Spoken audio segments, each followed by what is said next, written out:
मद्गन्धलकुमुदप्यालुलगन्धस्थलं दन्ताघातविदार्तारुद्रैः सिन्दूरशोभाकरं वन्दे शैलसुतास्तं गणपतिं सिद्धप्रदं कामदं वक्रतुण्ड महाकाय कोटिसूर्यसमप्रभो निर्विघ्न कुरु मे देव सर्वकार्येषु सर्वदा सिद्धि सहिताय श्री गणपतये नमः। सर्वमंगल मंगल्ये शिवे सर्वार्थ साधके शरण्ये त्र्यंबके गौरी नारायणी नमोस्तुते। गौरी पार्वती देव्यै नमः, पृथिव्यै नमः, आधार शक्त्यै नमः, माँ दुर्गा देव्यै नमः। जयंती मंगला काली भद्रकाली कपालिनी दुर्गा क्षमा शिवा धात्री स्वाहा सदा नमोस्तुते।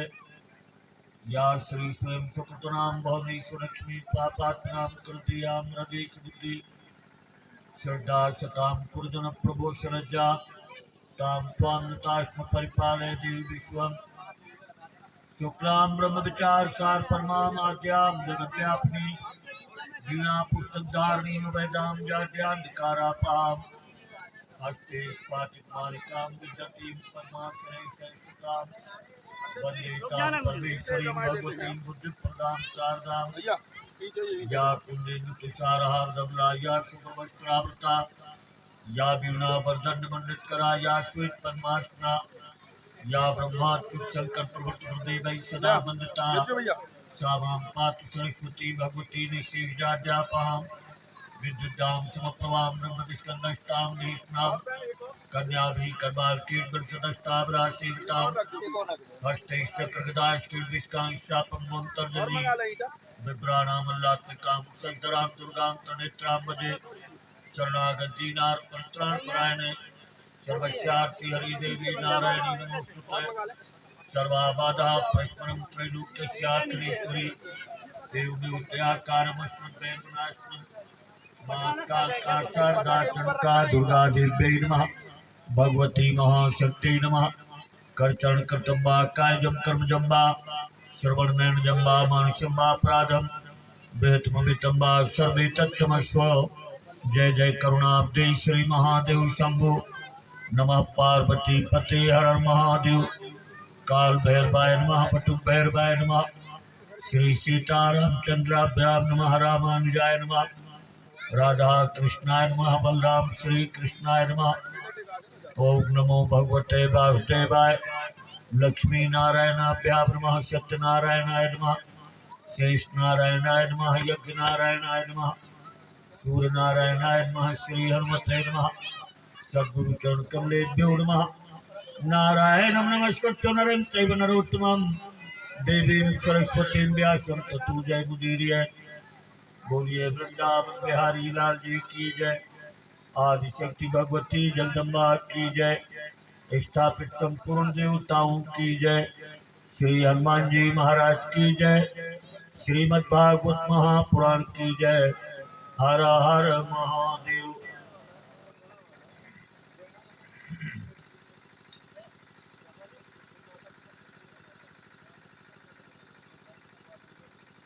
ये सौभाग्य का अवसर है। प्रकृति हमको अवसर देती है। बड़े बड़े लोग कहते हैं कि मन जाग अवसर भी तो जाग। कथा तो हम कई जन्मों से करते चले आ रहे हैं। अगर पुराने समय में कथा न किया होता तो अभी मौका ही न मिलता। तो आप सब मिलकर कथा बहुत जन्मों से करते चले आ रहे हैं, मौका मिलता चला जाता है। अब वही का फल है कि हम भारतवर्ष में हुए, न जाने कहां कहां बच के। बात भारतवर्ष की है, बात अपनी अपनी। कौन कहां से आया है, ये नहीं कि हमारा मरण हो गया तो बात बंद हो गई, कि मर जाए भाई बात खत्म हो जाए। सुख दुख की का नहीं, मरने के बाद फिर जन्म लेना है और जन्मने के बाद फिर मरना है। तो एक एक काम बन गया है। कहा जन्म हो गया, बालक का जन्म हुआ, आनंद हो गया। बालक भी स्वाभाविक बड़ा पढ़ा लिखा काम करने लगा, बूढ़ा हो गया, फिर चला गया। का किसी की मृत्यु हो गई। एक स्वाभाविक काम सा बना है कि नहीं लड़का हुआ, किसी की मृत्यु हुई, कोई जवान हुआ, या किसी की बारात है। ये कर्म कांड है। हमारे जीवन के 3 कांड है। अभी तो हमको ज्ञान में प्रवेश करना है, तो ज्ञान कांड अपन को कल के बाद मिलेगा। आज से कल तक कर्म कांड चलेगा। कर्म कांड, गर्भ से ही कर्म कांड शुरू हो जाता है। गर्भ में बालक आया और यहाँ नरियल फूटने लगे, या हवन होने लगा, या कोई भी संस्कार है, हम भले न करें तो संस्कार लिखे हैं। गर्भाधान से और मृत्यु तक 48 संस्कार हो, तो कर्मकांड शुरू हो गया। अब वो कर्मकांड गर्भ से लेके, हर छठ पूजा से लेके, कथा पूजा से लेके, तीर्थ सारे संसार से लेके आके उसका कर्मकांड का यज्ञ में समापन। हमारे अपने पुरखों ने भी जो कर्मकांड किया होगा 10-20 पीढ़ी के, वो यज्ञ के आने में उनका भी कर्मकांड की पूर्णाहुति लग गई और वो भी मुक्त हो गए। तो आज हमारे बंटवारे के सभी आप लोग धन्यवाद के पात्र हैं, क्योंकि हम यज्ञ कर रहे हैं।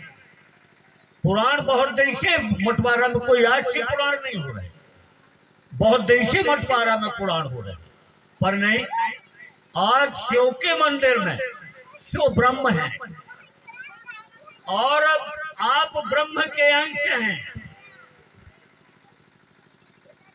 आप जीवात्मा बने बैठे हैं अभी, और आप जीवात्मा हैं तो भी नहीं जानते कि मैं जीवात्मा हूं। हम इतने खराब भटके हैं कि हमने इस शरीर को ही सब कुछ मान लिया। हम यज्ञ क्यों कर रहे हैं, कथा क्यों कर रहे हैं, पुराण क्यों कर रहे हैं?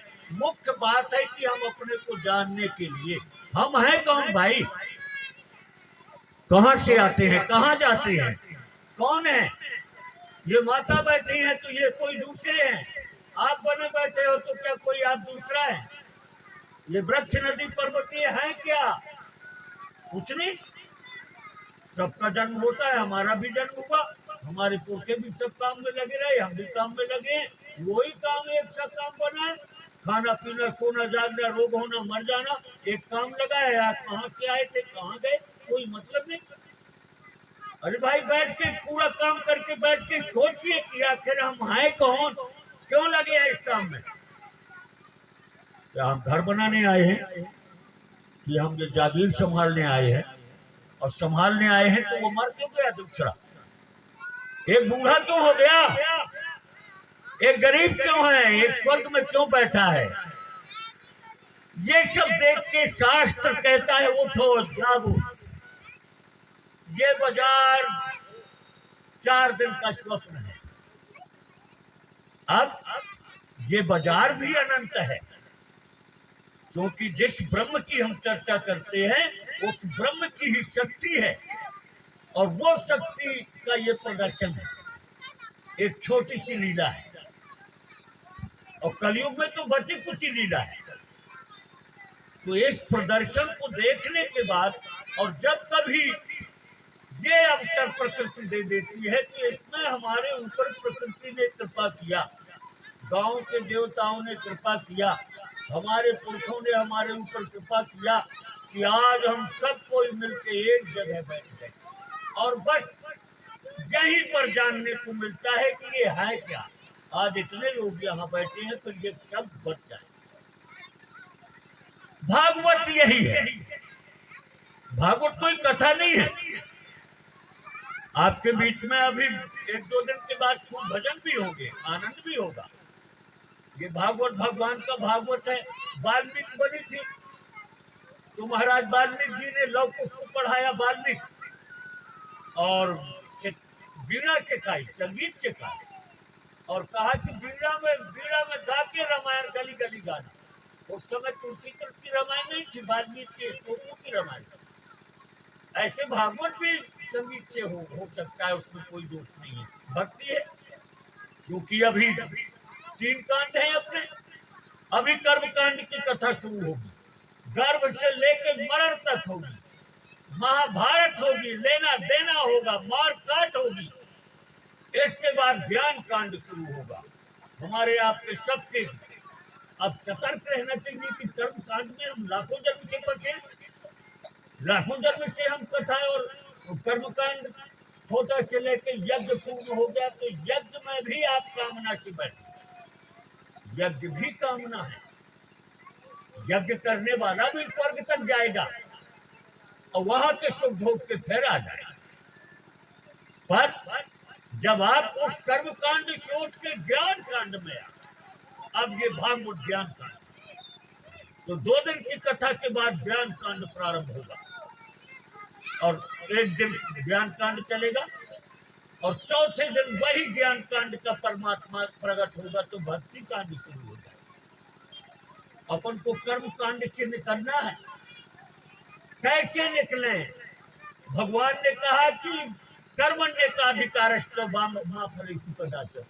पागल कहेगा, ये सब झूठा मूठा काम है, इसमें काम करता चलो, मुझको निवेदन कर दो, तेरा तुझको अर्पण क्या लागेगा। इस बात को हम लाखों जन्म से नहीं समझ पाए, हम मेरा कह गए, क्योंकि बात 2 ही बात में बिगड़ी है, मम और न मम। मम में मेरा है तो बंध गए और न मम मेरा नहीं है तो मुक्त हो गए। एक में लाखों जन्म के न मम नहीं कह पाए हम, आखिरी में मेरा तेरा लग जाता है, उसी में जीवन मरण शुरू हो जाता है। तो अब आप जीवात्मा हैं, आप अपने को कहते हैं क्या कि हम तो जीव हैं।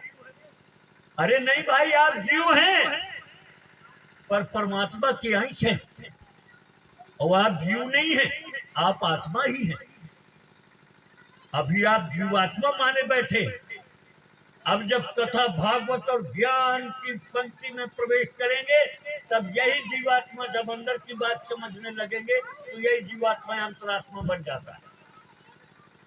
फिर वही जीवात्मा अंतरात्मा हो गया, और जब आप और ऊंचे ज्ञान की श्रेणी में चले जाएंगे, तो वही अंतरात्मा परमात्मा बन जाता है। जीवात्मा, अंतरात्मा और परमात्मा। अब हमको परमात्मा तक की यात्रा करना है, क्योंकि आप परमात्मा के अंश हैं। न आप स्त्री है, न पुरुष है, न स्त्री न पुमान पुरुषा। वो आत्मा न स्त्री है, न पुरुष है, न वृक्ष है, न नदी है, न पर्वत है, वो तो एक और ब्रह्म तो तीनों नाचती है। आप सब ब्रह्म है, आप सब परमात्मा है, आप सब जीव है, और आप सब ऊपर अपने को जानना। ये नहीं कि कथा सुनते नहीं भाई, हमको गाना सुनाइए, हमको नाच करना है, हमको ये करना है। हम कुछ करने नहीं आए। ये संसार दुख का संसार है। गर्भ जैसे दुख नरकों में नहीं होता है। उस भारी गर्भ के दुख को हाथ जोड़ जोड़ मालिक के प्रभु एक बार निकाल दे, प्रभु एक बार निकाल। अवाय फिर उसी में पुण्यपि जन्म पुण्यपि मरणम पुण्यपि जननी गर्भे जतरा। बारंबार जन्म, बारंबार मरण, बारंबार गर्भ में जाना, बारंबार इससे मुक्त होना है। इसलिए मालिक ने अपन को भागवत का अवसर दिया, इसलिए मालिक ने आपको यज्ञ का मौका दिया। यज्ञ में सब अर्पण कर दो।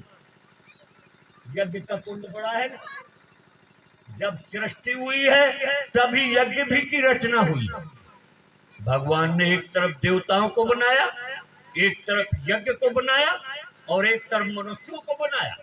मनुष्यों को कहा है आप लोग यज्ञ करना, देवताओं को कहा यज्ञ से संतुष्ट होकर आप इनकी कामना पूर्ण करना।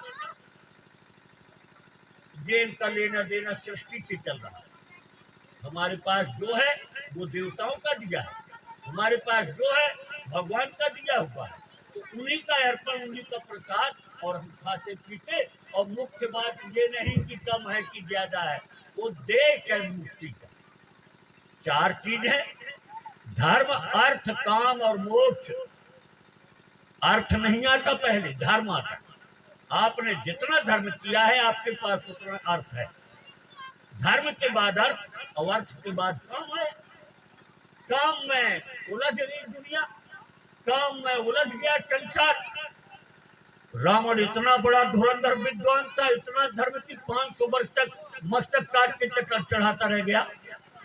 और ऐसा कठोर तपस्वी आपने धर्म इतना किया कि सोने का भंडार पाया और कामना में जाके ऐसा उलझा कि गिर गया। तो कामना हमको शास्त्रोक्त इस शरीर निर्वाह के लिए भोग करते हुए, और उद्देश्य है मोक्ष। हमारा मनुष्य का उद्देश्य है मोक्ष, और सब देशों का उद्देश्य नहीं है, भारत का उद्देश्य।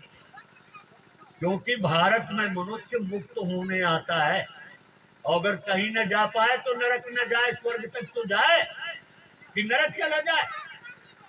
यहाँ क्या रखा है, माटी के खेत में लगे हुए। अरे देखना है तो सोने के महल में जाके देखे, यहाँ तो तुम्हें में लगे। पर जब और ज्ञान होगा तो सोने के महल भी स्वर्ग भी नहीं जाना चाहता ज्ञान। क्यों? वहां भी तू मैं, वहां भी ईर्ष्या द्वेष है, वहां भी मेरा घर छोटा है तेरा महल बड़ा है, मेरे पास 100 विमान है तेरे पास 400। वो तू मैं वो व्यर्थ में समझ गया। ज्ञान तो इस 50 से मुक्त होना चाहिए। कर्म कांड से मुक्त होकर ज्ञान कांड में जाए, और ज्ञान कांड से मुक्त होकर भक्ति कांड में चला जाए। श्री कृष्ण गोविंद हरे मुरारे सीता राम में चला जाए, बात खत्म, सब कुछ हो, वो अपने आप फिर छूट जाता है। ये पूरा कर्म कांड छूट जाए। जब तक ज्ञान नहीं आया तब तक ये कर्म कांड लगा है, लेना देना, ये करना वो करना, यहाँ खड़ा हो वहां बैठ जा, यहाँ जा वहां जा, भ्रमण करता रहा कामनाओं के जंजाल में, कर्म कांड में। जैसे ज्ञान आ जाएगा ये सब छूट जाएगा प्रपंच, और तेरा मेरा खत्म हो जाएगा। हम उस ज्ञान की खोज में भागवत के पास आए हैं। भागवत में 4 अक्षर हैं, भा गा वा और ता। भा का मतलब है भक्ति, गा का मतलब है ज्ञान, वा का मतलब है पूरी कामनाओं को पूरी करना, और ता का मतलब तबादला कर देना, मोक्ष। भक्ति देना, भक्ति देने के बाद ज्ञान देना, और पूरी कामनाएं पूर्ण करके मोक्ष देना। धर्म देना, धर्म के बाद अर्थ देना, अर्थ के बाद कामनाओं को पूर्ण करना, और इसके बाद मोक्ष कर देना। जो धर्म अर्थ और काम मोक्ष चारों फल का देने वाला है वो है भागवत। आज हमको उसका मौका मिला है। हम 60 दिन में लाखों को तरते देखेंगे, और हमको उसी मार्ग में जाना है। महान मुझे भारत में आती जो तरा नहीं, वो आत्मा का हत्यारा है। दूसरे को क्या पड़ी है कि आपको तारने को बैठे, हम अपने को न तार पावे तो हम अपने दोषी खुद हैं, हम हत्यारे खुद हैं। इसीलिए हमको नरक में जाना पड़ता है और गर्भ में आना पड़ता है। ये कोई नहीं कह सकता कि हम नरक में नहीं गए, अपन लोग भी नरक में गए, क्योंकि मनुष्य बिना नरक में जाए बन ही नहीं सकता। वहाँ सोना को जैसे अग्नि में तपा तपा के कूट कूट के शुद्ध किया जाता है, वैसे अपन लोगों को पीट पीट के काट काट के शुद्ध किया गया है। तब अपन भारतवर्ष में मनुष्य बनने के अधिकारी हुए और श्रेष्ठ कुलों में उत्पन्न हुए। इस सनातन धर्म में प्रकट हुए। ये सनातन है, ये संसार भी सनातन है। ये कब से चल रहा है, कब तक चलता रहेगा किसी को मालूम नहीं है। ये सनातन है, लिखने वाले लिख रहे हैं, ये सनातन है। ये कल प्रलय हो जाएगा और परसों फिर ऐसा जैसा है ऐसे ही। अपन इसकी बुराई निकालते रहते हैं, अरे ये ऐसा है, अरे वो ऐसा है, अरे ये ऐसा है, अरे ये ऐसा ही रहा है संसार। ये संसार नहीं सुधरा कभी, चाहे सतयुग हो, चाहे त्रेता हो, चाहे द्वापर हो, बड़े बड़े राक्षस सतयुग में होते रहे, पूजा बंद करा देते रहे, तो ये संसार को सुधारने बिगाड़ने में न लगे। ये जैसा आज है ऐसे ही पहले रहा, ऐसे ही आगे भी होगा। इससे अच्छा भी रहा और इससे खराब भी रहा, ऐसे ही आगे भी होता रहेगा। ये हमारी जिम्मेदारी नहीं है। ये क्या हो रहा कि क्या नहीं हो रहा, कि आज ऐसा कि कल वैसा। हम अपना समय खराब क्यों करते हैं पगला? दिन के श्वास मिली है, 24 घंटा में 21,600 बार श्वास लेते हैं अपन। और जब सवेरे शाम 2-4 मिनट बैठे तो सोच ले कि 21,600 में क्या क्या किया है। एक एक सांस का हिसाब देना पड़ेगा, और यही सांस न जाने कौन सांस जहाँ से रुक जाए वहीं पर गाड़ी बंद हो जाएगी। अपन इस भरोसे में न रहे कि मनमानी यहाँ चलेंगे। सांस भी रात भर सो गए तो 12 घंटा सांस लेते रहे, और इसके बाद दोपहरिया के भी कहते हैं कि हम तो भोजन के बाद 1 घंटा आराम करते भाई, हमारी आदत पड़ गई पगला कहीं की। इकट्ठे पाँव पसार के न सो जाना है आखिरी में, फिर कोई न जगाएगा। वो मौका आएगा, वो मौके की याद करो। अभी क्या सोता है पगला, अभी नींद आती है, इकट्ठे सोना पड़ेगा, फिर रोते ही नहीं। उस दिन की याद करके ऐसा करे कि अब ये बार बार का सोना बंद हो जाए, हम तो जो है वो मालूम हो जाए। बात खत्म। शेर का बच्चा शेर है, तो ये मान बैठे हैं अपना, कोई हम बात बैठे हैं, हमको तो पिताजी हम गुरु जी महाराज हैं, हम चेला महाराज हैं, हम फलाने हैं, कौन क्या कर रहा है, फंसे है कर्मकांड में, फंसे है तमाशे में। अरे ज्ञान को जानो कि तुम हो कौन, कहाँ से पटरा में पट्टी। ये माटी का बंगला, 9 दरवाजों का बंगला, और इसमें सब में देवी देवता बैठे हैं इस माटी के घर को चलाने फिराने के लिए। और इसके बाद भी ये रोक टोक का घर है जिसमें हम भूले हैं। आगे इसका विवरण अब भागवत अपन को आज बैठ की करना, प्रसंग वही चल रहा है। ये भागवत की भूमिका जम रही है। आप एक प्रकार की ये मान लें कि ये भागवत की भूमिका है कि भागवत हमको एक तमाशे के निकाल करके और सोहम में स्थित करना है। सोहम, सोहम जो वो है तो मैं, जो मैं हूँ तो वो है।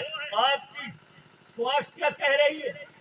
दिन भर अंदर की पुकार आती है आपको 21,600 बार। ऊपर जब श्वास खींचो आप, सो की आवाज आती है, और जब छोड़ते हो तो हम की आवाज आती है। सो हम 21,600 बार अंदर के जीवात्मा कहता है। बाहर जो है तो मैं हूँ हम, फिर उल्टा करता है हम तो, जो मैं हूँ तो बाहर है, तो बाहर है तो मैं हूँ। कहता मैं तो बद्री जलान जाता हूँ, मैं तो यहाँ जाता हूँ, मैं तो वहां गया था। पगला कहीं का उसकी एक नहीं सुन रहा, वो कहता है तो हम यहाँ बैठा अपने को। भागवत यही बेटे बताता, भागवत मोक्ष का मार्ग है। कब से शुरू हो गया ये? कहा भागवत ज्ञान को जब सृष्टि रहती थी तब नारायण के मुख से ब्रह्मा जी ने सुना, और ब्रह्मा जी से सुना नारद ने, और नारद से सुना व्यास ने, और व्यास जी ने लिख दिया सारा हुआ, और उसमें भागवत श्रेष्ठ लिख दिया। भागवत पुराण नहीं है, महापुराण। चल कैसे पढ़ा? पुराने समय में सतयुग, त्रेता, द्वापर, कलयुग, ये 4 युग है। ये समय का काल खंड भारी समय। अरे ये समय खंड खंड करने की चीज थोड़ी है। इस समय में भूत भविष्य वर्तमान, कहाँ का भूत कहाँ का भविष्य वर्तमान, ये समय खंड नहीं, ये तो समय है। पर नहीं, गणना करने वालों ने इसको काल को खंड खंड किया। 1 मिनट, 1 पल, 1 लव से लेकर के और जाकर के महीने और दिन और रात और दिन और महीने और पक्ष और साल और वर्ष करके सतयुग, त्रेता, द्वापर बना दिए, और सबकी उम्र बना। 3 युग चले गए। सतयुग में भाई ज्ञानी तो ज्ञानी रहते हैं, वहां कोई किसी को मतलब नहीं, अपने अपने काम में लगाया। और द्वापर आते आते, द्वापर के अंत आते आते बहुत बात बिगड़ जाती है। और जब कलयुग, तो द्वापर के अंत तक तो पृथ्वी का भार भी हरण होता रहता है, पर नहीं, कलयुग आते ही कलयुग हो जाता है, क्योंकि कलयुग का स्वभाव अलग है। आगे उसका वर्णन आएगा। अब जब कलयुग आ जाता है तब ऋषि मुनि घबरा जाते कि अब क्या होगा। जब धर्म ही नष्ट हो जाएगा तब ये धरती कैसे रहेगी, ये भारत पर कैसे इसकी प्रधानता रहेगी। बात भारत की है। अपन लोग भाग्यवान हैं कि हम भारत में आए हैं। भारत में तो कई लाखों गलती भी माफ होती। भारत में चोर, चहार, आवाजा मिल जाए के पाप भीतर जाते हैं। यहाँ छोटे बड़े वाली बात नहीं है, बात भारत की है। भारत में तो एक बार पुण्य आप धर्म करते हैं, आपको दोबारा मनुष्य मिलने का मौका मिलेगा, और इस मौके को छोड़ना नहीं। तो ये अपने आप ही बताओ। तो अब सतयुग, त्रेता, द्वापर 3 युग चले गए, और चौथा युग प्रारंभ होते ही महात्मा घबरा गए। यहाँ व्यास जी प्रकट है, और व्यास जी प्रकट हैं तो उनने कथा पुराण लिखना शुरू कर दिया। वहां ब्रह्मा जी की सभा लगी।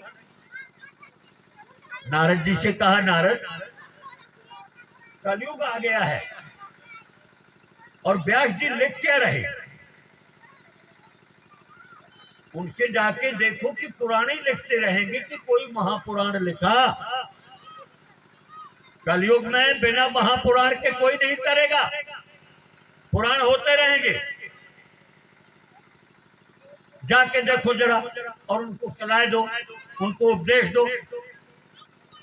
अब नारद जी चले तो भाई नारद है, नारद ये नहीं कि अपन साधारण व्याख्या कर देते हैं कि नारद लड़ाई करा देते हैं, लड़ाई करने वाले हैं नारद। कहा नहीं भाई, नारायण के हृदय में जो बात उत्पन्न हुई उस बात को जो पूरी करता है वो है नारद।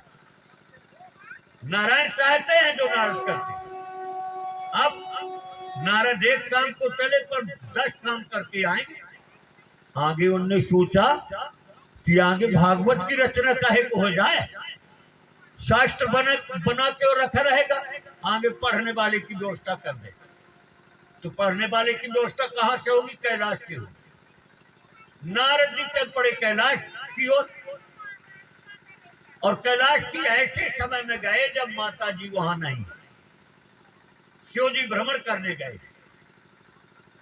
अब भाई सुनना तो सबको है, चाहे यहाँ मुंह करे रहे चाहे यहाँ करे रहे। अब ये न कहना कि वही वही मुंह करे रहते हैं कि यही कह रहे। इस तमाशे में नहीं पड़ना।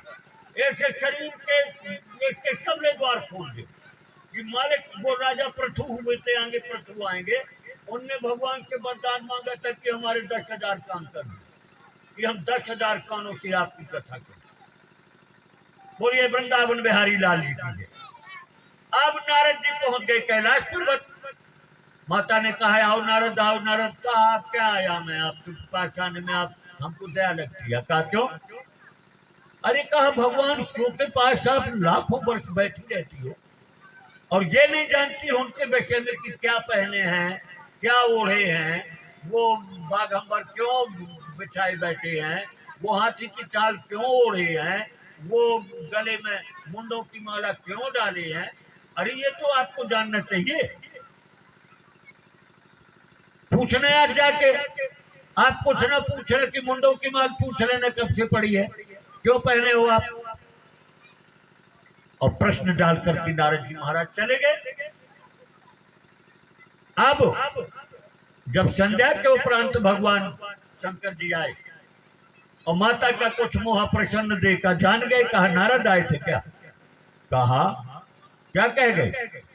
अरे ठीक तो कह गए कि आप समाधि में बैठ जाते हैं तो 88,000 वर्ष में उठते हैं, और जब उठते हैं तो मैं बैठी मिलती हूँ, मैं भी नहीं उठती।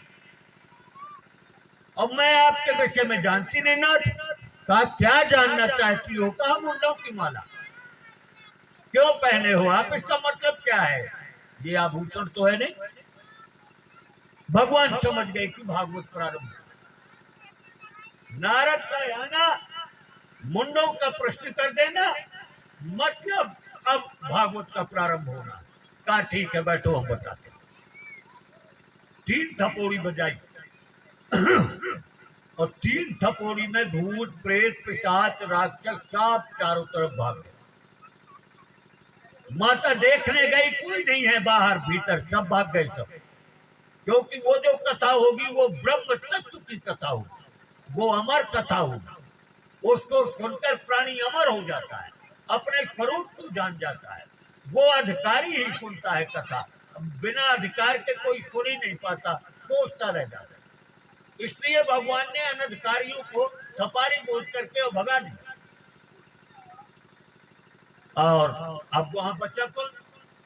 अरे कहा ये तो गौलोक की नदियां बहने वाली है कथा की।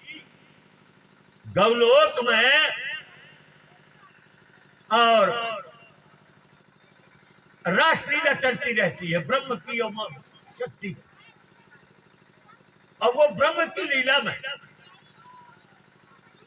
राधे जी रूठ के बैठ गई, कभी कभी रूठ जाती है, और परमात्मा को मनाना पड़ता है, शक्ति को मनाना पड़ता है, क्योंकि सगुण शक्ति का ही विषय है। बोलिए वृंदावन बिहारी लाल जी की जय। अब माता रूठ के पीपल के वृक्ष के नीचे बैठी हैं। वहीं पर एक तोता दूर में एक डगाल में बैठ के कहता है, अरे माने जो सुख चाहो तो राधा कृष्ण राधा कृष्ण राधा कृष्ण कहो। माता प्रसन्न हो गई, कहा तोता यहाँ आ, सुख यहाँ आओ। और तोता उड़ के गया माता के पास, कहा तुम ऐसा करो, तुम भारतवर्ष जाओ, भारतवर्ष में जाकर तुम सुखदेव के रूप में प्रकट हो, तुम भगवान की कथा अच्छी कथा कहो। तोता को राधा जी ने आदेश दिया, अब वो तोता वहां से अब आने वाला है कथा कहने के लिए। उस तोता ने अंडा का रूप धारण किया और गिरा कहा, कैलाश पर्वत पर, वो बिखर गया। बोलिए वृंदावन बिहारी लाल जी की जय। जब अंडा बिखर गया और यहाँ भगवान ने 3 थपोड़ी बजाई, सारे भूत पिशाच सब भग गए, वो अंडा भी बिखरा पड़ा है, कौनों से गिरा। अब जब भगवान ने कथा कहना प्रारंभ किया, देवी ये मुंडों की माला जो है ये सिर आपके, जब जब आपकी मृत्यु होती है तब तब मैं आपके सिर उठा करके और इसमें नाथ लेता। आप गिन लो कितने बार आप आई हो गई, असंख्य सिर थे। माता ने प्रणाम किया। अब ये तो कथा हो गई, पर भगवान ने कहा ब्रह्म तत्व की जब कथा हुई तो कहा ये ब्रह्मांड है, रोम रोम प्रतिराजे कोटि कोटि ब्रह्मांड। उस परमात्मा के रोम रोम में करोड़ों करोड़ों ब्रह्मांड, क्यों भी ब्रह्म है, क्यों ही परमात्मा है। उनके गले में जो करोड़ों अरबों मुंडों की माल पड़ी है, जिनको माता गिनने में असमर्थ है, देखा और हाथ जोड़ लिया। उन मुंडों को, करोड़ों ब्रह्मांडों को स्यो मेढ़ी है, जैसे आप मेढ़ी गाड़ते हैं, स्यो मेढ़ी है, और वो करोड़ों ब्रह्मांड उस मेढ़ी में नथे, जहां जीवन मरण सृष्टि पालन और संहार लाखों ब्रह्मांडों का होता रहता है। उस परम तत्व की कथा भारतवर्ष में आके उस परमात्मा को तत्व को जानने को मिलता है कि वो अनंत कौन है, वो अविनाशी कौन है, वो है कौन जिसका चरण पाताल में रखा है और मस्तक ब्रह्मलोक में है, जिसकी गोद में हम खेल रहे हैं। कहाँ की पृथ्वी, कहाँ का सूरज और कहाँ का चंद्र, वो अभी उसका परिचय होगा आगे जाके। ये विराट पुरुष खड़ा है पाताल से लेके ऊपर तक, उसी के खाली स्थान उधर में हम रह रहे हैं, उसी विराट के पैदा होते उसी में मिल जाते हैं। कहाँ तक मेरा और तेरा कुछ नहीं, उसी से लाखों योनि जन्म लेती हैं, वृक्ष पर्वत नदी समुद्र उसी विराट के पैदा होते हैं, देवता मनुष्य गंधर्व उसी विराट के स्त्री पुरुष चराचर प्रकट होता है, और रोज उसमें मिल रहा है, रोज उसमें मिल रहा है। रोज कह रहा है, अज्ञानी कहता है स्वर्ग जाऊंगा, नरक जाऊंगा, यहाँ रहूंगा, वहां रहूंगा, यहाँ गया था, वहां गया था। अरे यहीं का यहीं तो हो रहा है, प्रकट हो रहा है। ये कहा भगवान, जिसको हम पृथ्वी मानते हैं, जिसको घर मानते हैं, जिसको सूरज मानते हैं, वो उसके आंखी कान है। आगे आएगा परिचय। उस ब्रह्म तत्व की जब अमर कथा शुरू हुई, शेर की तो अलग कथा हो गई, और उन्हीं शेरों को जब ब्रह्मांड में ढाला शिव, और उस ब्रह्मांडों में ब्रह्म की लीला प्रारंभ किया, तब वो अंडा भी जुड़ गया, क्योंकि वो जो ब्रह्म हुआ एक है, और एक से अनेक हुआ, एक से ये अनेक हो गया। मैं आप है, नहीं आप है, नहीं आप है, कोई नहीं है, ये माटी के पुतले हैं, तमाशे हैं। वो एक ही अनेक हो गया, अनेकों रूपों में। ये भेद हो गया, ये संसार हो गया। अब अपन को भेद से अभेद में चलना, अनेक से एक में आके सो हम। हनुमान जी से भरी सभा में राम जी ने कहा, हनुमान जी आप हो कौन? अरे कहा प्रभु हम तो सुग्रीव के सेवक हैं, आपकी शरण में आ गए। कहा ये फालतू की बात नहीं, हो कौन आप? कहा सोहम। हनुमान जी ज्ञानी। प्रभु कहा सोहम, जो आप हैं सो मैं हूं, बस एक फर्क है कि मैं नर हूं, आप नारायण हैं, इतना सा फर्क है। तो हम नर न बने रहे, हम अपने स्वरूप में जाके हमें तो नारायण पास जाना। यही यात्रा पूरी हो गई कि अरे 2 लड़कियां और बच्चे हैं, लड़का बच्चे, विवाह कर लूं फिर मैं मुक्त हो गया, फिर मुझको काम नहीं है। अरे ऐसे से काम को आप आए थे? ये काम नहीं है, काम तो वो है यात्रा पूरी करना है। कब से भटक रहे हैं? यमराज तैयार बैठे। भागवत कहते हैं जागो, और जागो कहा शिव जी ने तो वह अंडा भी जाग गया, अंडा बैठ गया। कथा बढ़ती जा रही है और अंडा भी उस परम ज्ञान को सुनकर स्वस्थ हो गया, चैतन्य हो गया। 10वें स्कंद तक तो माता ने कथा सुनी और 11वें स्कंद में ज्ञान ही ज्ञान भरा है। भगवान कृष्ण उद्धव को ज्ञान ही का विस्तार बताते हैं। वहां सुन गई माता।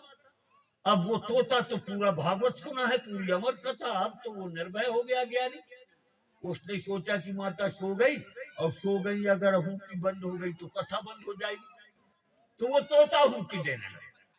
यहाँ कथा पूरी होगी, हो गई, और प्रभु ने कहा देवी कथा पूरी सुनी आपने? कहा प्रभु 10वें स्कंद तक कथा सुनी हम, 11 द्वादश स्कंद में हम कथा हो गए, फिर हुक्की कौन देता रहा? अब वो तोता निर्भय बैठा है जो परम ज्ञानी हो गया।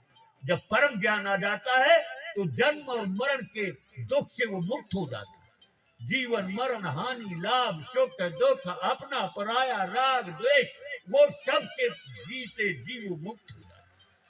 वो तोता परम ज्ञानी मुक्त हो गया, निर्भय हो गया। प्रभु ने कहा इसको अब अपनी जगह पहुंचा। मैं उठाया त्रिशूल और क्रोध दिखाया थोड़ी सा। जब क्रोध दिखाया तो तोता उड़ा, और उड़ा तो पीछे से। अब जब तोता मुड़ के देखा तो त्रिशूल लगा, पीछे मुड़ के देखा त्रिशूल लगा। रे कहा कहां तक दौड़ेंगे भाई, कहीं रुकने की जगह मिल जाए। ना हमको कोई रोक सकता, ना त्रिशूल को कोई रोक सकता।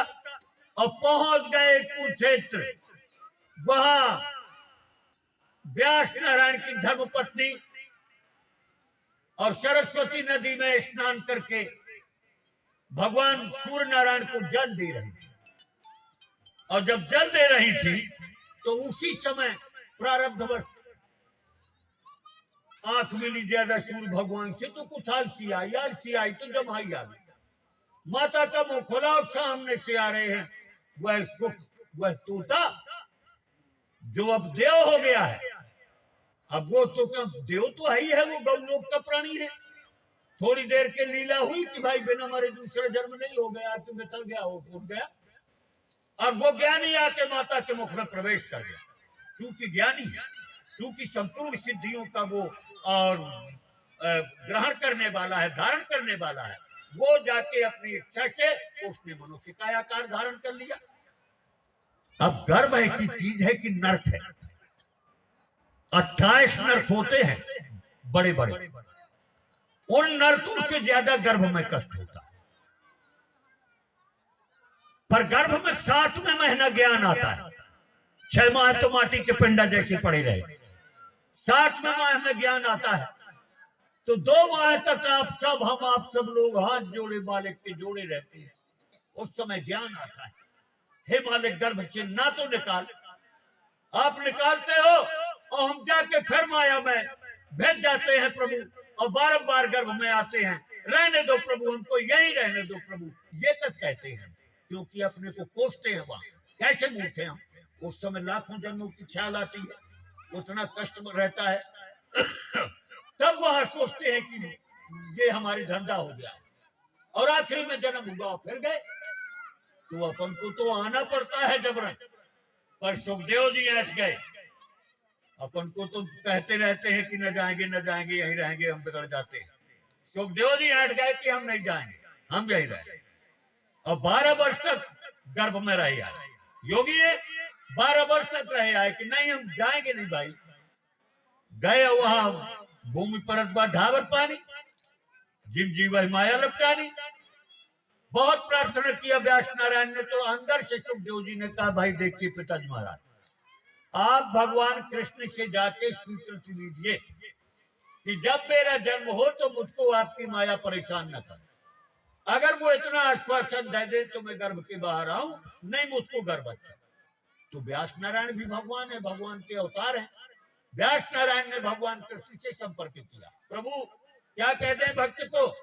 अरे कहा कहो भाई उसको माया न व्यापेगी। प्रभु का आशीर्वाद मिला, गौलोक से, गौलोक का ही प्राणी है, राधा जी की आज्ञा से आया है प्राणी भगवान की कथा कहने। सुखदेव जी बन गए हैं वो, और व्यास नारायण ने कहा पुत्र बाहर निकल, भगवान की आज्ञा है तुझे माया नहीं व्यापेगी। और सुखदेव जी महाराज गर्भ के बाहर निकले, 12 वर्ष के थे जो भी है, गर्भ के बाहर निकले तत्काल बढ़कर 12 वर्ष के, पर पीछे नहीं मुड़ के देखा, न माता को देखा न पिता को देखा। अब पीछे हा पुत्र वो पुकारते रह गए, आगे आगे, पीछे नहीं देखा, क्योंकि पीछे माया लगी है। कोई हा पुत्र कहता है, कोई हा भाई कहता है, कोई हा बहन कहता है, पीछे माया लगी है, मुड़ के नहीं देखा। कहा रुक जा बेटा, नहीं रुके। ममता बड़ी कठिन होती, कहना सुनना अलग बात है। ममता तू न गई मोरे मन से, पाके केश जन्म के साथी, लाज गई लोकन से। तन था के कर कापन लागे, जोत गई नैनन से, फिर भी बूढ़ा उंगली से नाती को बुलाता है मेरे पास आ जा। ये ममता की डोर बड़ी कठिन है, और इसको काटना है। जब ज्ञान ही आता है तब ये काटी जाती है, नहीं तो इसमें तो रोते रह जाते हैं। व्यास जी दौड़ते रह गए, सुखदेव जी ने मुड़ के नहीं देखा। आगे एक तीर्थ है जहां अप्सराएं स्नान करती हैं, और वहां उन अप्सराओं ने, सुखदेव जी नग्न जा रहे हैं। अरे 12 वर्ष का बालक जो 13वीं वर्ष की उम्र में जाता है, उसकी किशोरावस्था के पार होके अब तो युवावस्था लगी जा रही है। उस बालक को देख के और अप्सराओं ने, माताओं ने कोई मर्यादा नहीं किया। पर जब 70 वर्ष के व्यास नारायण और उस मार्ग से निकले, तो वो अप्सराएं वस्त्र की और मर्यादा करने लगे। व्यास नारायण तो लेखक हैं, लिखने वाले हैं। उन्होंने पूछा क्यों भाई, मेरा नग्न बालक जा रहा है तो जरा सी मर्यादा नहीं की आपने? हम उस बूढ़े को देख के आप वस्त्र सुधारने लगी क्या? कहा महाराज आपके पुत्र को स्त्री पुरुष का भेद नहीं मालूम, वो आत्माराम है, वो आत्मा में, उसको शरीर का तमाशा मालूम नहीं। और आप एक गृहस्थी हैं, आपको स्त्री पुरुष का भेद मालूम है, इसलिए आपको मर्यादा किया हम लोग। फिर भी ममता नहीं मानी। हाँ पुत्र लौटा, पुत्र लौटा, पुत्र। सुखदेव जी की तरफ से डगाले झुक गई, वृक्षों की डगाले झुक गई, और डगालों से आवाज आई, लौट जाओ व्यास नारायण, आपका पुत्र नहीं लौटेगा। अब व्यास जी ने मान लिया कि जब वृक्ष आवाज लगा रहे हैं तो वो लौट गए, और सुखदेव जी आगे बढ़ गए। आगे रास्ता बड़ा कठिन है, वो डगर बड़ी कठिन है, पर मिल गई तो वहां का प्राणी फिर लौटता नहीं, आगे जाके आगे समा जाता है। और सुखदेव जी बढ़ गए आगे। अब व्यास नारायण बैठ गए अपने आश्रम में। 17 पुराण लिख दिया है, 6 शास्त्र लिख दिया, 4 वेद, 1 वेद के 4 खंड कर दिए।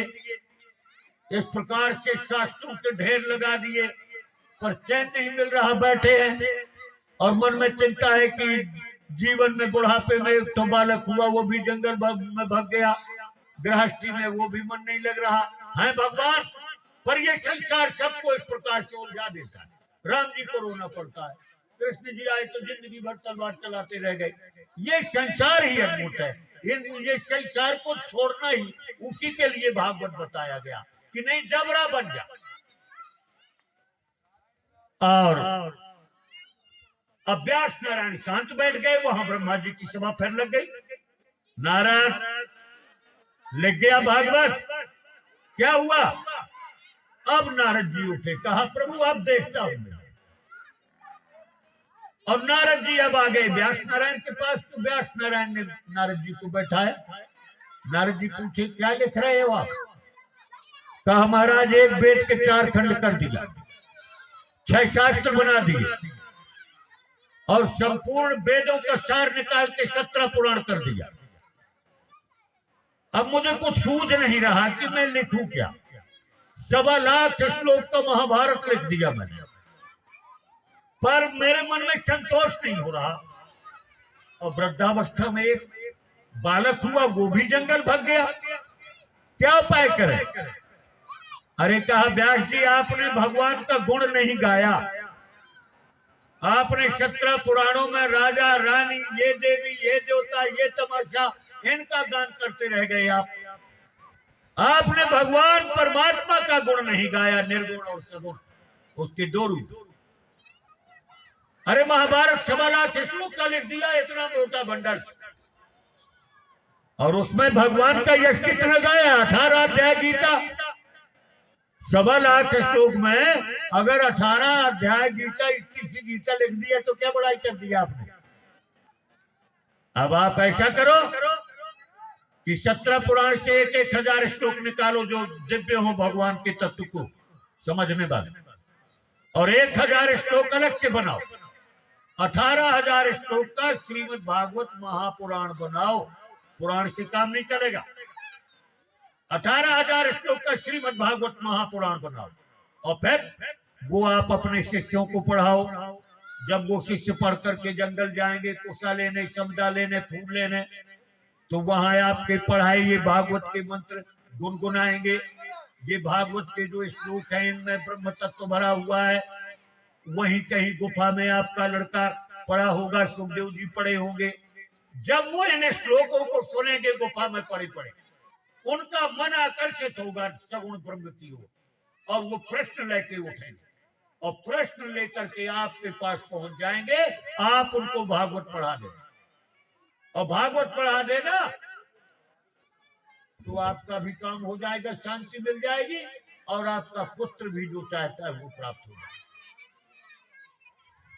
नारद जी ने 4 श्लोकों में बताया भागवत। 4 श्लोक कहां से आए? जब सृष्टि रची गई तब भगवान नारायण ने ब्रह्मा जी को 4 श्लोक का भागवत बताया। एक दिन नारद जी ने प्रश्न किया तो वही 4 श्लोक का भागवत नारद जी को ब्रह्मा जी ने बताया। वही 4 श्लोक आकर के आकर नारद जी ने व्यास जी को बताया कि 4 श्लोकों का ही अर्थ तुम 18,000 श्लोकों में भर दो। अहमेवा समेवाग्रे नान्यद्यत् परम पश्चादहं यदेदच्चो योग शिष्योत्सोऽस्म्यहम् अहमेवा समेवाग्रे। मैं ही संपूर्ण जगत में प्रकट हूं। मैं, यहां दूसरा कोई नहीं, मैं ही प्रकट हूं। अहमेवा समेवाग्रे नान्यत् सत् परम। उस समय जब कुछ नहीं था तब केवल मैं था। उस समय सत असत मूल प्रकृति मेरी माया भी नहीं थी, वो भी मुझ में समाहित थी। कौन था? अहमेवा, केवल मैं। और फिर पश्चात अहमेव, जब कुछ नहीं रह जाएगा तब भी मैं रहूंगा, मेरे सिवा कुछ नहीं रहेगा। और जब आगे भी नहीं रहेगा कुछ, बाद में भी नहीं रहेगा, तो ये बीच में कौन आ गए? आप लोग कौन आ गए? कहा कोई नहीं है, मैं ही पहले था, बाद में था, जब कुछ नहीं रहता तब मैं रहता हूं, जब बीच में कुछ दिखता है तब भी मैं हूं, मेरे सिवा कुछ नहीं। यथा महांति भूतानि भूतेषु च बतेषु प्रविष्टान्य प्रविष्टानु। भगवान ने कहा मेरे सिवा कण अकण कुछ भी नहीं है, मैं हूं। कैसे? यथा भूतानि, 5 भूत छिट जल पावक गगन समीरा, अग्नि जल तेज वायु आकाश से पूरा ब्रह्मांड बना, पूरा ब्रह्मांड बना, और उसी 5 तत्व से आपका शरीर बना। तो आपके शरीर में पृथ्वी तो मिली है, ये पृथ्वी आपके शरीर में मिली। अब आप इसमें पृथ्वी ढूंढिए जरा, पृथ्वी कहां? इसमें आकाश भी है, आकाश ढूंढिए। इसमें जल भी भरा है, जल ढूंढिए। इसमें तेज भी भरा है, तेज ढूंढिए। बना उनसे है, बना पांचों से है। वो कारण है और ये कार्य है। कारण वो है, उससे बना है ये शरीर, पर ये इसका कार्य अलग है। पृथ्वी जल तेज वायु आकाश से इसका कार्य अलग है। बिना उसके ये शरीर नहीं बन सकता, पर जब ये बन गया तो इसका काम अलग हो। वो पंच तत्व इसमें है भी और नहीं भी है। उससे बना है और जब ढूंढोगे तो नहीं है। इसका स्वरूप अलग हो गया, इसका काम अलग हो गया, इसकी दिशा अलग है। ऐसे भगवान कहते कि मैं खंबे में हूं और नहीं भी। प्रहलाद से कहा खंबे में है, उनने कह दिया हाँ हाँ, उसको देख रहा है तो वो कण में देख रहा है। जहां जरूरत पड़ी है मैं हूं।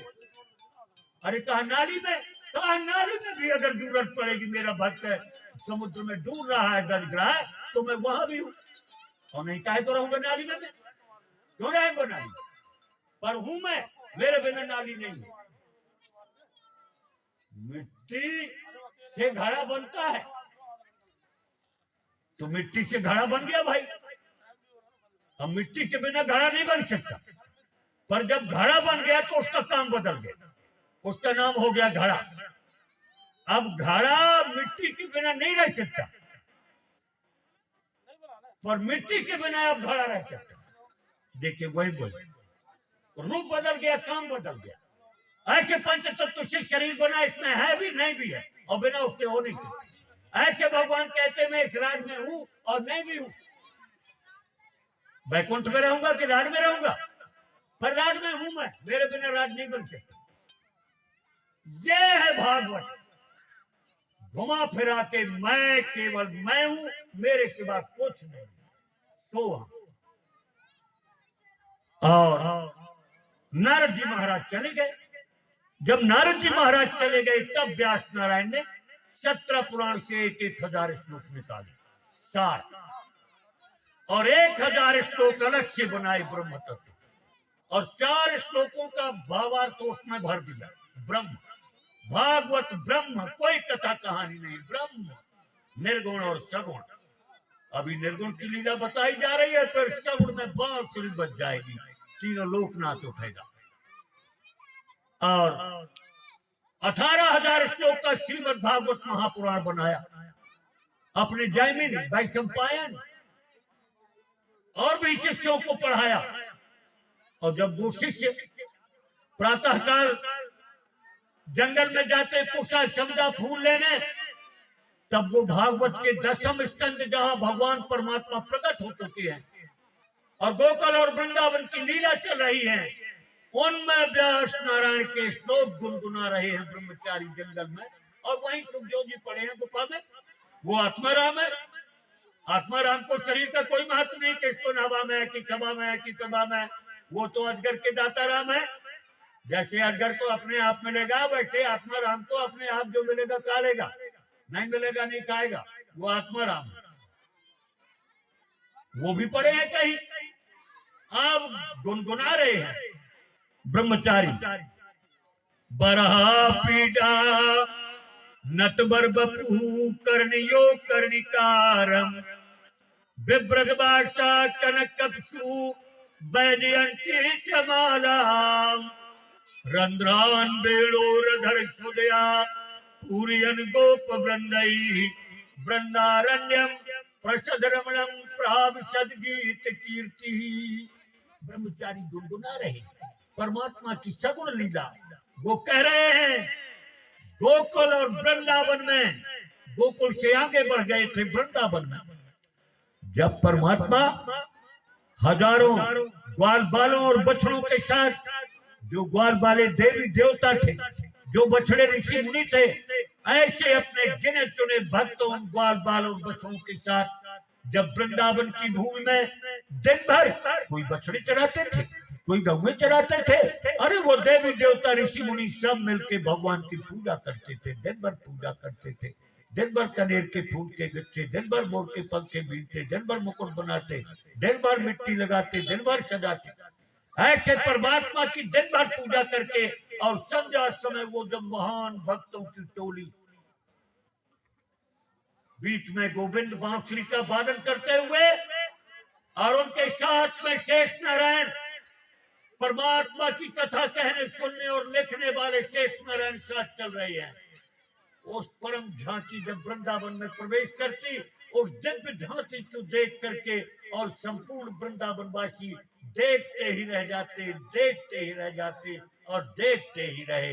ऐसे भाग्यवान वृंदावन में भगवान की वे त्रिभुवन को मोहित कर देने वाली बांसुरी बजती ही रही और बज रही है। निकल आए बाहर और दूसरा श्लोक में कह रहा है कि वहां भौमासुर को मार दिया प्रभु ने और 16,100 कन्याओं को ला करके उनने और एक साथ विवाह कर दिया। अरे तीसरा ब्रह्मचारी कह रहा है कि एक एक पत्नी के 10-10 पुत्र और एक एक कन्या हुई तो भगवान के 1,62,000 पुत्र हुए और कन्या हुई। अब निकल पड़े महात्मा सुखदेव जी बाहर। क्यों भाई, किसने लिखा है इन श्लोकों को? क्यों महाराज? अरे वो परमात्मा पूर्ण ब्रह्म परमात्मा अविनाशी, वो तुम वृंदावन में लाते कहीं नचाते हो, कहीं गवाते हो, कहीं रास नचाते हो, 16,108 ब्याह कराते हो, लाखों संतान प्रकट करते हो, लाखों को महाभारत में मरवा डालते हो। कौन ने लिखा है? क्यों लिखा है? और परमात्मा को क्या जरूरत है तमाशा करने की? अरे कहा महाराज ये एक तो श्लोक है, चलो हमारे साथ हमारे गुरु महाराज व्यास नारायण के पास, उनने 18,000 श्लोक लिखे ऐसे। और वो ज्ञानी सुखदेव जी पीछे पीछे चले आए उस परमात्मा के सगुण सगुण लीला से मोहित हो है। वो निर्गुण के पुजारी, वो निर्गुण के साधक है, पर नहीं उस सगुण की लीला को सुनकर बांसुरी बन गई, मोहित हो गए। चले आए पछयाने ब्रह्मचारियों को। व्यास नारायण ने देखा, आओ पुत्र बैठो बैठो। बैठते जा रहे हैं, व्यास नारायण प्रसन्न हो गए। अरे कहा पिताजी महाराज वैसी बात नहीं, मैं तो प्रश्न लेके आया हूं, आप प्रश्न का उत्तर दीजिए। आपने श्रीमद् भागवत में ये विषय लिखा है कि वो निर्गुण प्रकट हुआ कि अवतार हुआ कि जन्म तो लिखा नहीं, क्यों हुआ आप ये बताइए, क्यों हुआ, क्यों होता है वो, और आकर के क्या किया? ये किया 16,108 ब्याह, दूध दही की चोरी, महाभारत में लाखों को मरवा दिया, ये लिखा है आपने, क्यों ये बताइए। बैठो बैठो और भागवत शुरू कर दिया व्यास नारायण ने। और सुनाते सुनाते 18,000 श्लोक पूर्ण सुनाया। सुखदेव शांत हुए, उनने परम तत्व के आत्मा उस परमात्मा के अवतार को माना, उनकी लीला को माना, सगुण के पुजारी हुए। और इसके बाद भी क्योंकि माया से तो दूर रहना, संसार एक संग है, ये नहीं कि हम तो अपने घर में रहते हैं, हम तो यहाँ नहीं जाते। अरे कहीं नहीं, ये घर ही संग है, ये संसार ही संग है, पूरा संग ही छोड़ के जाना है, तब तो संसार छूटता है। और यहाँ से निकले वहां चले गए, वहां से निकले वहां चले गए, और फिर कहते कि साधु बन गए तो वृंदावन चले गए, तो वहां बहुत 1 करोड़ का बंगला बना लिया। तो कहते हम इससे अच्छी मड़ैया में रहे आते, हम गाँव छोड़ के वहां चले गए तो वहां आपने भवन बना लिया, वहां से निकले गड्ढा में गिर गए। ये माया के प्रपंच को मुख्य बात भागवत कह रहा नहीं भाई, ये सब कुछ नहीं। कहाँ लिखा है कि ये बनाओ कि वो बनाओ, तुम ऐसा करो, कुछ नहीं लिखो। तरने आए हो भारतवर्ष में, वो देश है वो। व्यास नारायण ने भागवत में धर्म अर्थ काम लिखते हुए, लाखों राजाओं का प्रसंग लिखते हुए, आखिरी में मोक्ष को निर्णय दिया, लक्ष्य मोक्ष को बताया कि प्राणी मत भटक, अपने स्वरूप को जान जा। क्यों रात दिन परेशान होता है, दौड़ता है और थक के गिर जाता है, क्यों दौड़ रहा है? अपने को जान ले और हमेशा के लिए शांत हो जा। ये दुख, ये सुख, ये हानि, ये लाभ, ये जीवन और ये मरण जब तक चलता रहेगा, जब तक हम अपने को जाने नहीं कि तुम कौन हो। इस माटी के शरीर को अपना मान लिया, इसी को नवाना, इसी को खवाना, इसी को सजाना, इसी में काम, इसी में क्रोध, इसी में लोभ, इसी में तमाशा। इस माटी के घर में फंस गए, बड़ी बात को नहीं जाना। भागवत आपको 7 दिन बड़ी बात बताएगा, जहाँ से जाने के बाद कोई जरूरत नहीं पड़ती, न आने जाने की जरूरत पड़ती, मंजिल मिल जाती है। हमको मंजिल देखना है, भागवत है मंदिर। बोलिए वृंदावन बिहारी लाल जी की जय। अब आज बैठकी है तो आज तो एक भूमिका बांधी गई और आज से एक प्रकार से भागवत प्रारंभ हो गया। अब आप लोग बड़े भाग्यवान हैं, आपके साथ भागवत भी यहाँ होगा, वहाँ सोजी बैठे हैं और वहाँ यज्ञ हो रहा है। इसलिए अब ये 7-8 दिन सोने के नहीं है, एक दूसरे को जगाते रहिए, पूरा गांव जागता रहे, घर घर में घंटी बजे, घर घर में शंख बजे, घर घर में फूलों की तैयारी हो। चलो यज्ञ हो रहा है, चलो यज्ञ हो रहा है, चलो शिव जी के दरवाजे, चलो पुराण हो रहा है। इसमें 8 दिन इसी में लग जाए, कुछ नहीं बिगड़ने वाला। घर का काम आप करते हो, कोई नहीं करता, वो तो लिखा है पहले से कि इतना होगा इसका काम, और जो नहीं होगा वो नहीं होने वाला है। तो ये हमारा धर्म, ये हमारी साधना, ये हमारा भारत, ये हमारी मर्यादा। वो 8 दिन में आपका कुछ नहीं बिगड़ने वाला। 8 दिन में तो हम यज्ञ में लग जाए और मालिक की पूजा में हमको अवसर मिला है। बोलिए वृंदावन बिहारी लाल जी की जय। आरती करा।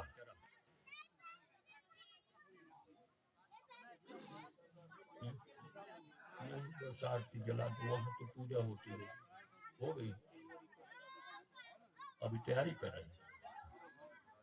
हाँ तो आरती जल्दी खड़े होकर आरती करो बेटा।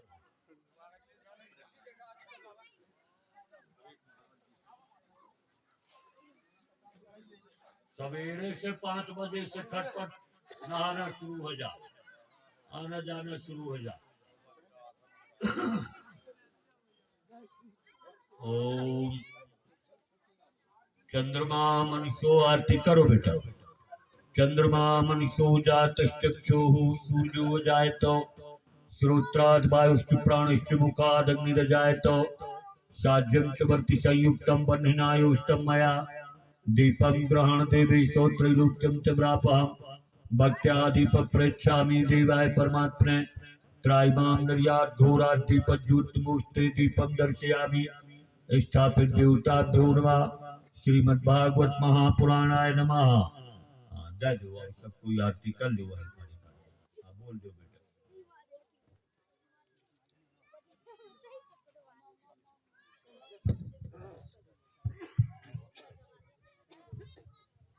श्रादे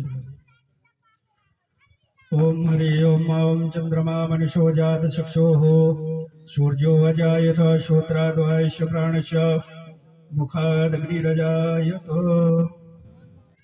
श्री भागवत भगवान की है आरती, पापियों को पाप से है तारती।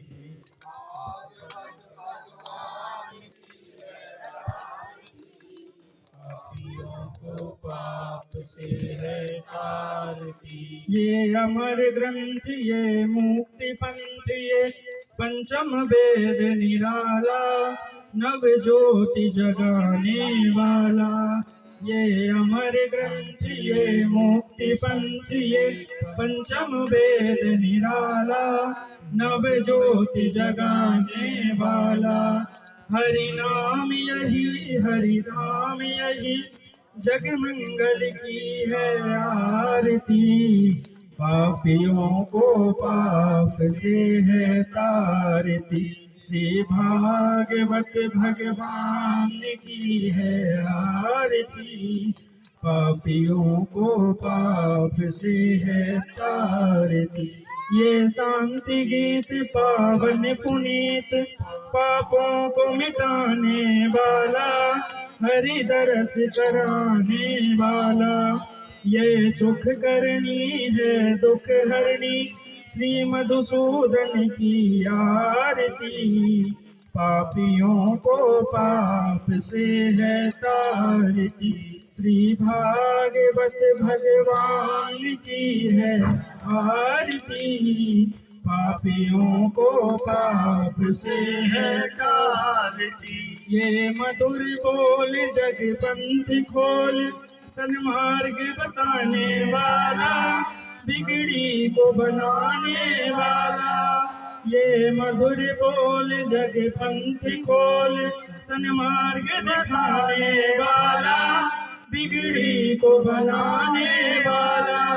श्री राम यही, घनश्याम यही, मेरे राम यही घनश्याम यही प्रभु की महिमा की आरती पापियों को पाप से है तारती श्री भागवत भगवान की है आरती पापियों को पाप से है तारती कर्पूर गौरम करुणावतारम संसार सारम दुःखेन्द्रहारम सदा वसन्तं हृदयारविन्दे भवं भवानी सततं नमामि मंदारे माला कुलकाले काले कपाले माला तुलसीकराय दिगंबराय च दिगंबराय नमः शिवाय ओम नमः शिवाय त्वमेव माता च पिता त्वमेव बन्धुः सखा त्वमेव विद्या द्रविणं त्वमेव शरणं मम देव गुरुर्ब्रह्मा गुरुर्विष्णु गुरुर्देवो महेश्वरः गुरुर्साक्षात् परब्रह्म तस्मै श्री गुरुवे नमः जलेन शीतलीकरणं पुष्पै देवादिबन्धनं मारार्पिक्यं समर्पयामि पुराणपुरुषोत्तमाय नमः